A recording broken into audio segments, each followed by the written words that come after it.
Voici les titres de l'actualité que nous développerons dans ce journal. Le ministre de la Défense en visite dans le Puy-de-Dôme. Hervé Morin était au 28e régiment de transmission d'Issoire cet après-midi. Les commerçants ambulants face à la pénurie de carburant. C'est le système D pour éviter la panne sèche. Reportage à Saint-Donat. Et puis Clermont Communauté distribue du compost dans les déchetteries. Exemple au Gravenche. Des cours suspendus jusqu'à demain soir à l'université de Clermont-Ferrand après une tentative d'agression par un étudiant sur un enseignant. Nous l'avons appris cet après-midi, tandis que les faits se sont déroulés samedi matin. Un étudiant de 21 ans a tenté d'agresser un professeur avec des couteaux de cuisine, professeur avec lequel il avait eu une altercation pendant un cours d'économie. L'étudiant a été interpellé rapidement, placé en garde à vue et relâché. Il sera convoqué en janvier par un officier de la police judiciaire.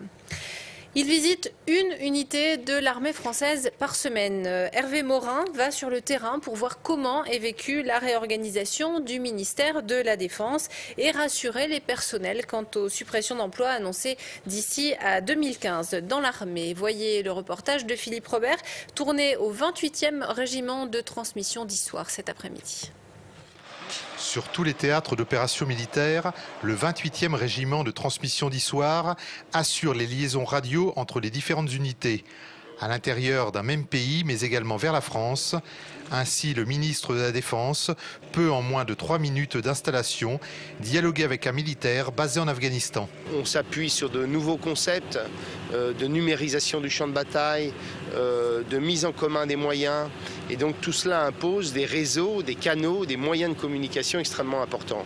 Et ce régiment participe en effet à la capacité de l'armée française de répondre à ces nouveaux enjeux. Un tournant important pour l'armée française, soumise à des restrictions budgétaires et humaines importantes. Nous allons supprimer 54 000 postes, nous allons dégager 1,6 milliard d'euros d'économies de fonctionnement. Et ces 1,6 milliard d'euros d'économies nous permettent de pouvoir mettre plus d'argent pour l'équipement, pour le matériel, pour l'investissement. Nous sommes un exemple d'une réforme de l'État réussie. Pas de quoi pour autant rassurer les délégués syndicaux du personnel civil de l'armée, de l'AIA notamment. Au niveau de l'AIA, c'est un gel des embauches alors que le plan de charge est au moins constant, sinon plus important qu'avant. C'est le gel des salaires, aussi bien pour les fonctionnaires que pour les administratifs et les ouvriers de l'État. C'est le statut qui est y compris remis en cause. Donc tout un tas de mesures qui risquent d'impacter profondément les personnels.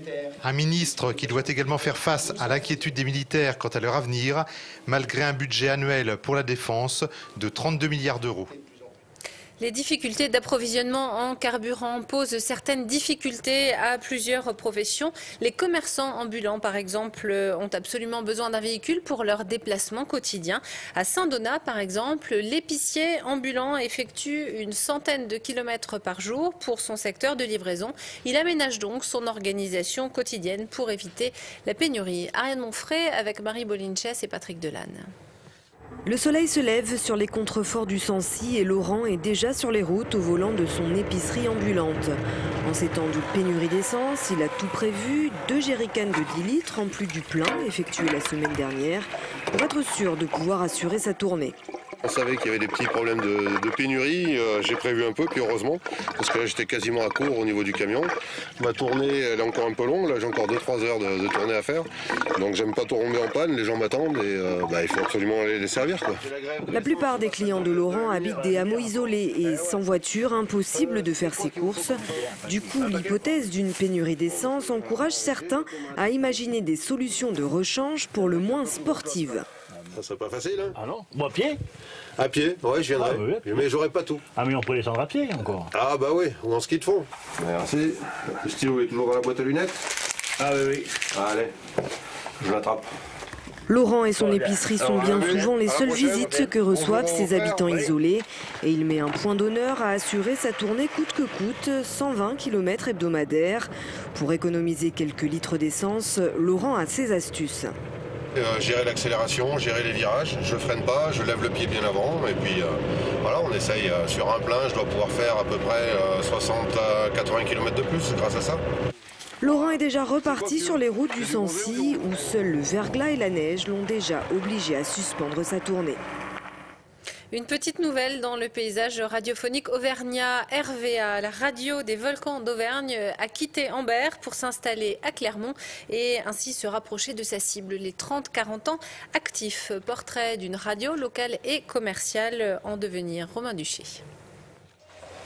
Il est loin le temps où RVA était une radio associative installée à Arlan puis à Ambert. Aujourd'hui, RVA est devenue une radio locale commerciale. Elle appartient au groupe Espace, comme Jazz Radio ou MFM. RVA se veut la hit radio d'Auvergne, comme le dit son slogan. Début du Before, on est ensemble jusqu'à 19h. On attaque avec Absent Minded, Olivia Ruiz et Julian Peretta. C'est Wonder Why. Bon après-midi. Ça va être une programmation musicale assez vaste, assez variée, avec une couleur très appréciable. Donc on va passer beaucoup de hits, mais on va passer aussi ce qu'on appelle des gold, donc des hits que tout le monde connaît au final.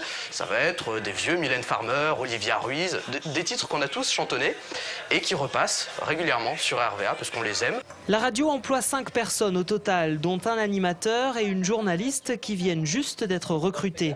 RVA a décidé de miser sur les infos pratiques à travers des flashs réguliers le matin, le midi et l'après-midi.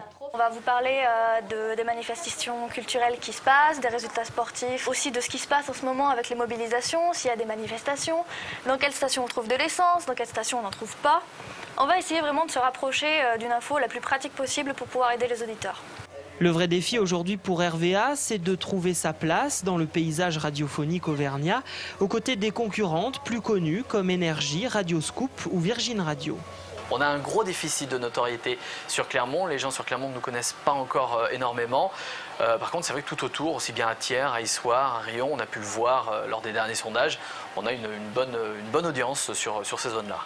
La saison dernière, RVA a vu son écoute progresser de 35% avec près de 24 000 auditeurs par jour.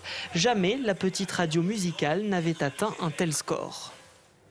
C'est la deuxième opération de distribution de compost dans les déchetteries de Clermont Communauté. Du compost transformé à Aubiat et surtout issu des biodéchets collectés dans les bacs des 7 déchetteries de l'agglo. Autrement dit, retour à l'usager écolo. Reportage au Gravanche avec Arène Monfray et Marc Véry. Clermont Communauté a mis ce compost à disposition du public depuis hier seulement et le succès est au rendez-vous. Une benne par jour et par déchetterie vont être nécessaires pour satisfaire ces jardiniers.